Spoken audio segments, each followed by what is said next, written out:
Ուշադիր լսեք, որդիս, այն նստում է այստեղ շատ հարմարավետ, առանց շտապողականության։ Ես ապրել եմ երկար տարիներ և չնայած իմ ձայնը չի լսվում այնտեղ, այն կրում է փորձի ծանրությունը, այն ամեն բառ, որը ես կասեմ ձեզ, փորձարկվել է գործնականում, իմ և շատ ուրիշների կողմից, թույլ տվեք ձեզ մի բան ասել։ Երբեմն մարդը փորեց իր կործանումը, ոչ թե ձեր ձեռքերով, ոչ վերաբերմունքով, այլ ձեր կողմից թույլ եք տալիս, սա նույնիսկ ավելի վտանգավոր է, քան ցանկացած գործնական սխալ, քանի որ գործողությունների սխալ կարող եք շտկել, դուք փող կորցրել եք։ Աշխատանքներ և վերականգնում, ինչ-որ մեկի հետ կռվել եք, ներողություն խնդրեք և հաշտվեք, բայց երբ մի խոսք դուրս է գալիս ձեր բերանից, դա կյանքի է կոչվում իր կյանքի մասին, դա ձեզանից անկախ մի բան է դառնում, որը գործում է ձեզ համար աշխարհի կամ շինարարության ճանապարհներով։ Կամ դրանք ոչնչացնում։ Կամ բառեր, որոնք նման են քողարկված հայհոյանքների, դուք առանց մտածում եք նրանց և նրանք սկսում են ծծել ձեր ուժը, գողանալ ձեր գումարը, ծծել ձեր երջանկությունը որպես անտեսանելի վամպիր, ով կերակրում է ձեր տրամադրության վրա։ Ես տեսել եմ, որ դա տեղի է ունենում տասնյակ անգամներ, մարդիկ եկել էին ինձ խորհուրդներ տալու համար։ Ես նայեցի և տեսա, որ իրական թշնամին ոչ նախանձելի հարևանն էր, ոչ տնտեսությունը, ոչ էլ վատը, նա ինքն էր, իրեն սաբոտաժելով իր իսկ խոսքերով, միգուցե դուք մտածում եք. Ինչ նկատի ունեք բառերը փող գողանում են, դա սնահավատություն է թվում, բայց դա լեգենդ չէ, որդիս, դա մաքուր իրականություն է։ Մենք միշտ լսում ենք, որ լեզուն ուժ ունի կյանքի և մահվան կապակցությամբ, և դա ճիշտ է, ամենամեծ վնասը, որ մարդը կարող է իրեն պատճառել, չի գալիս իր ձեռքերից, այլ բերանից։ Ես հիշում եմ մի մարդ մեր քաղաքում, նա բարգավաճ էր, ամեն ինչ ճիշտ էր։ Բիզնեսը ծաղկեց, ընտանիքը միավորվեց, բոլորը հարգում էին նրան, բայց նա սովորություն ուներ։ Նա միշտ արհամարհանքով ասաց. «Եվ կռահեք, թե ինչ, մի քանի տարի անց ամեն ինչ իսկապես գնաց, բիզնեսը կոտրվեց, ընտանիքը կոտրվեց, նա մնաց դժբախտության մեջ, կախարդություն չկար»։ Դա պարզապես նրա խոսքերն էր, օրեցօր, խարխլելով իր ճակատագիրը։ Կան արտահայտություններ, որոնք աշխատում են վատ աչքի պես, մենք գործարկում ենք ձեր մասին, նրանք գրավում են աղքատությունը, մենակությունը և թուլությունը, ավելի վատն այն է, որ մենք կրկնում ենք դրանք, առանց գիտակցելու, ասես մենք մեր տանջանքներն էինք, դռներ փակելով մեր սեփական ձեռքերով, դուք պետք է անհանգստանաք իմանալ, թե որոնք են այս բառերը, բայց սպասում են մի որոշ ժամանակ, կան բաներ, որոնք պետք է ներծծվեն սրտով, ոչ միայն ականջներով։ Եթե ես պարզապես թվարկեի դրանք, կասեիր. Ահ, հիմար ես դա արդեն գիտեմ, ոչ, որդի, դուք պետք է հասկանաք, զգացեք մաշկի մեջ, տեսեք օրինակներում, որ յուրաքանչյուր բառ ունի գին։ Նկատել եք, թե ինչպես են որոշ մարդիկ իրենց կյանքը բողոքում, և ամեն ինչ նրանց համար վատթարանում է, մինչ մյուսները նույնիսկ խնդիրներով ասում են. Դա կաշխատի, եկեք հասնենք, և հանկարծ գործերը սկսեցին բարելավել, ինչու, քանի որ բառերը սերմ են, ոմանք առաջացնում են ամբողջական բերք։ Մյուսները, պարզապես մոլախոտերը։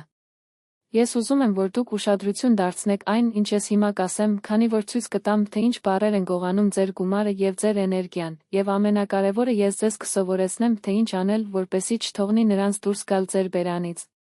Ես ծերուկ եմ, ես քեզանից ավելի շատ բան չունեմ թաքնվելու համար, ես չեմ փնտրում համբավ կամ հարստություն, բայց եթե իմ կյանքը, իմ սխալները և իմ դիտարկումները կարող են օգնել ձեզ, ապա արժեր այդքան շատ ապրել, այսպիսով, լավ լսեք։ Եկեք խոսենք ավելի հզոր խոսքերի մասին, քան ցանկացած ճարպային աչք, քանի որ դրսից չար աչքը գալիս է, բայց դուք ինքներդ եք ասում, լինելով ձեր սեփական թշնամին, և դա ամենասարսափելն է։ Այժմ որդի, ուշադիր լսեք, ես խոստացա ձեզ ասել, թե որոնք են այն բառերը, որոնք գողանում են ձեր փողը, ձեր բախտը և ուժը, սկսենք, բայց ես քեզ նախազգուշացնում եմ։ Կարող եք զարմացած լինել, քանի որ դրանք սովորական բառեր են, որոնք բոլորս օգտագործում ենք առանց մտածելու, և պարզապես վտանգ կա, մենք այնքան ենք ընտելանում նրանց, որ մենք նույնիսկ չենք հասկանում, թե ինչպես են նրանք աշխատում մեր դեմ։ Թշնամին առաջին բառը։ Դա է, ես չեմ կարող, քանի անգամ եմ լսել դա կյանքում, ես չեմ կարող, ես չեմ պատրաստվում կարգավորել, ես շատ ծեր եմ, շատ հին, շատ աղքատ, շատ հիվանդ, որդի, գիտեք, թե ինչ չեմ կարող, դա տավճիռ չէ, դա ձեռնաշղթան է։ Դուք ինքներդ ձեզ կապում եք անտեսանելի շղթաներով, ես հանդիպեցի մի խելացի տղայի ոսկով և պայծառ գլուխ, ես կարող էի բիզնես կառուցել, ընտանիք մեծացնել, բայց ես ասում էի։ Ի վերջո, իրոք ոչինչ չստացավ, քանի որ ով է ասում, ես չեմ կարող հրաժարվել նախքան փորձելուց առաջ։ Հանքի հարևան կար, Ավրում, մարդ, առանց կոպեկի, բայց համառ, ես երբեք չեմ ասել, որ չեմ կարող, նա ասաց. Ես կփորձեմ, նա փորձեց և ընկավ և կորցրեց ամեն ինչ, բայց նա վեր կացավ և կրկնեց։ Ես նորից կփորձեմ, գիտեք, թե ինչպես ավարտվեց, հին դարաշրջանում կար խանութ, տուն, թոռներ, արդեն այդ խելացի տղան, ով ապրում էր ես չեմ կարող ասելով, շարունակեց ոչ ոք չլինել։ Հիշեք, ես չեմ կարող գողանալ ձեր ուժը նույնիսկ սկսելուց առաջ։ Երկրորդ բառը թշնամին է, ես դա չունեմ, սա ձեր գրպանի համար ամենավտանգավորն է, երբ ասում եք. Ես փող չունեմ, ես առիթ չունեմ, ես առողջություն չունեմ։ Դա միայն հարևանը լսում է, կյանքը նույնպես լսում է, և նա պատասխանում է, օ, դու չես, այնպես որ պահիր առանց ունենալու, ես հանդիպեցի Օթեսայի մի տղամարդու, ով բողոքելու վարպետ էր, ամեն օր։ Ես փող չունեմ, ես բախտավոր չեմ, ոչինչ չունեմ, նույնիսկ երբ նրանք նրան լրացուցիչ աշխատանք առաջարկեցին, նա հրաժարվեց։ Ինչու, ես ընդհանրապես ոչինչ չունեմ, և վերջում դա իսկապես ոչինչ չուներ։ Արդեն մեկ այլ, աղքատների աղքատներին, այլ կերպ ասած։ Այսօր ես քիչ բան ունեմ, բայց վաղը ես կունենամ ավելին, այսօր ես պարտական եմ, և գիտեք, նա դուրս եկավ անցքից, քանի որ ես ոչի փոխարեն նա ընտրեց հույսի խոսքեր։ Որդի, երբ ասում ես ես չունեմ, դուք ձեր կյանքում անվավեր եք ընկում, ավելի լավ է ասել.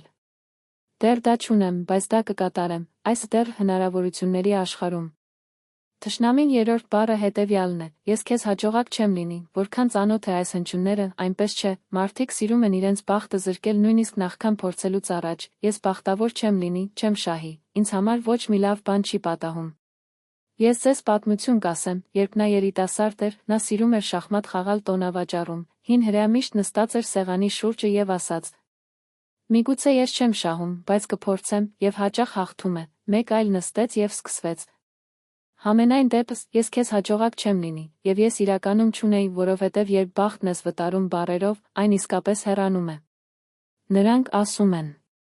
Եթե դու դուռը փակես ինքդ քեզ, ոչ մի հրեշտակ չի կարող ներս մտնել, սա այնքան բախտ է, եթե ասում եք ես բախտը չեմ լինի, դուռը փակես նրա դեմքին։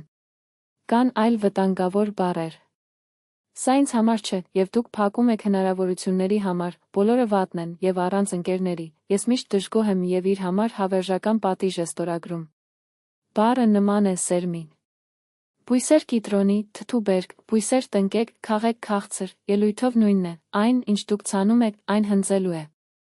Ինչու է այս աշխատանքը, արդյոք բառերը իրենց կողմից կախարդություն ունեն, ոչ իմ որդին, դրանից ավելի իմաստուն և իմաստուն է, երբ ասում ես. Ես չեմ կարող, դու դադարում ես փորձել, երբ ասում եք ես չունեմ, դադարում եք որոնել, երբ ասում եք. Ես բախտը չեմ լինի, դադարում եք հավատալ, և առանց դատաքննության, առանց որոնման և առանց հավատքի, կյանքում ոչինչ տեղի չի ունենում, նա հասկանում է։ Խոսքը նման է այն բանալին, որն առաջացնում է ձեր պահվածքը, խոսեք ճիշտ և հետևեք ճիշտ ուղղությամբ, խոսեք հիմար և խրված փակուղու մեջ։ Խորհրդատվություն, որդի։ Ես ծերուկ եմ և շատ բան եմ տեսել, ես ձեզ ճշմարտություն կասեմ։ Մի հավատացեք, թե ով է ասում, որ ամեն ինչ ճակատագրի գործն է, տես ճակատագիրը կարող է նույնիսկ գրել սցենարը, բայց բառերը ձեր տողերն են, եթե խոսում եք որպես հերոս, ապրեք որպես հերոս, նա խոսում է որպես զոհ, ապրում է որպես զոհ։ Փող եք ուզում, երբեք մի ասա. Ես չունեմ, ասա. Ես կգտնեմ դա։ Ուժի ուժ, երբեք մի ասա, ես չեմ կարող, ասա, ես կփորձեմ։ Ուզում եմ երջանկություն, մերկ։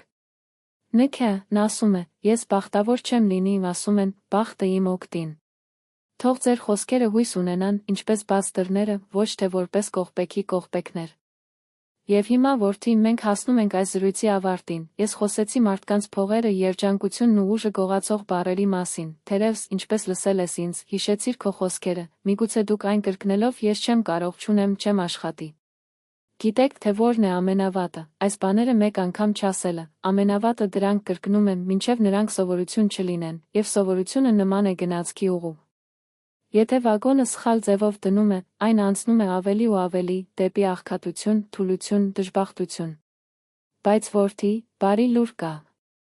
Մարդը քար չէ, քարի երբ ներքևում բլուրը նետեց, ոչ ավելին, բայց դուք կարող եք կանգ առնել, դուք կարող եք նայել շուրջը և ասել. Ոչ, ես այլ ճանապարհ եմ գնում, և դա չի սկսվում փողով, ոչ բախտով, ոչ հզոր ընկերներով, այն սկսվում է մի բառով։ Ինչպես փոխել ճակատագիրը մի բառով։ Ուժի ուժ, դադարեցրեք, ես չեմ կարող ասել, ասեք ես կփորձեմ։ Դա կախարդական չէ, որդի, ուղղակի միտքը ճիշտ է հարմարվում, երբ ասում եք ես կփորձեմ, հնարավորություն բացեք, և հնարավորությունը քայլում է կեսը։ Փող եք ուզում, դադարեք ասել։ Ես չունեմ, ասա։ Ես կգտնեմ։ Եվ դուք կզարմանաք, թե ինչպես կյանքը հնարավորություն է տալիս նրանց, ովքեր պատրաստ են փնտրել։ Մոտ անկանում եք երջանկություն և հաջողություն, դադարեցրեք ես բախտը չեմ լինի, ասում են, բախտը գալիս է ինձ մոտ։ Եվ գիտեք, թե որն է առավել զարմանալի, երբ հավատում եք դրան, դուք սկսում եք տեսնել հնարավորությունները, որոնք նախկինում ծախսում էին ծեծկռտուք։ Լռության ուժը։ Բայց պահեք ևս մեկ իմաստություն։ Երբեմն ավելի լավ է փակվել, քան շատ խոսել, այն հին ասացվածք ունի։ Խոսքը արծաթ է, լռությունը ոսկի է, մի նետեք այն ամենը, ինչ գալիս է ձեր բերանը, մտածեք, արդյոք այս բառը կկառուցի կամ ոչնչացնի ձեզ, դուք կօգնեք ձեր ընտանիքին, ձեր ապագան, եթե ունեք հարցեր, ավելի լավ է հանգիստ լինել։ Քանի որ վատ բառը նման է չոր անտառում ֆոսֆորը, մեկ անգամ ասել է, որ ջնջելու միջոց չկա, լավ խոսքը ջրի պես է, զովացուցիչ, աշխուժացնում է։ Պատմություն, արտացոլելու համար։ Ես ձեզ կդնեմ մի դեպք, նախքան ավարտելը, ես հանդիպեցի մի հին կոշկեղենի, ով քիչ էր ապրում, լուսաբացին, բայց նա երբեք չի լսել նրա մասին, ես չունեմ, նա միշտ ասում էր. Ես ունեմ այն ամենը, ինչ Աստված տվել է ինձ, մի օր հարուստ առևտրականը նրան հարցրեց. Ինչպես ես այդքան ուրախ, եթե չունես հարստություն կամ դիրքորոշում, և կոշկեղենը պատասխանեց. Եվ ինչու եք այդքան դառն, եթե ունեք ամեն ինչ։ Հասկանում ես, որդի, դա այն չէ, ինչ ունենք կամ դադարեցնում ենք ունենալ, դա այն է, ինչ մենք ասում ենք և ինչպես ենք մենք ապրում։ Այս կոշկեղենն ապրում էր երկար տարիներ, նա երբեք հարուստ չէր, բայց նա ուրախացավ և մարդիկ հարգում էին նրան, որովհետև նրա խոսքերը մաքուր էին, լավ և ուժեղ։ Ես ծերուկ եմ և վաղը կարող է լինել իմ վերջին օրը, բայց եթե լսում և հասկացար, թե ինչ եմ ասել այսօր, սա արդեն իմ նվերն է ձեզ։ Հիշեք, կյանքը չի կառուցվում աղյուսներով, բայց բառերով, աղյուսները գնվում են։ Բառեր, դուք ընտրում եք։ Որդի, եթե ուժ եք ուզում, թույլ մի տվեք, որ ձեր լեզուն գողանա ձեզանից։ Եթե ցանկանում եք երջանկություն, թույլ մի տվեք, որ ինքնասիրության բառերը։ Եթե փող եք ուզում, մի կրկնեք հայհոյանքները, ինչպիսիք են ես չունեմ։ Դուք պատկանում եք ձեր լեզուն, շուտով դուք պատկանում եք ձեր նպատակակետին։ Եթե իմ ասածը այսօր ռեզոնանսեց ձեզ հետ, պահեք այս բառերը, քանի որ նրանք ժառանգությունն են, որ մեր տատիկներն ու պապերն ու մեծերը օգտագործվել են գոյատևելու, բարգավաճելու և երջանիկ լինելու համար, դա իմաստություն է, որը հնարավոր չէ կորցնել։ Եվ եթե կյանքը մի օր սեղմում է, հիշեք, թե ինչ է ասել այս ծերունին։ Խոսքը կարող է լինել թունավոր սլակ կամ օրհնություն, լավ ընտրեք, թե ինչ ասել։ Եվ ես հավատում եմ, որ դուք կընտրեք ճիշտ։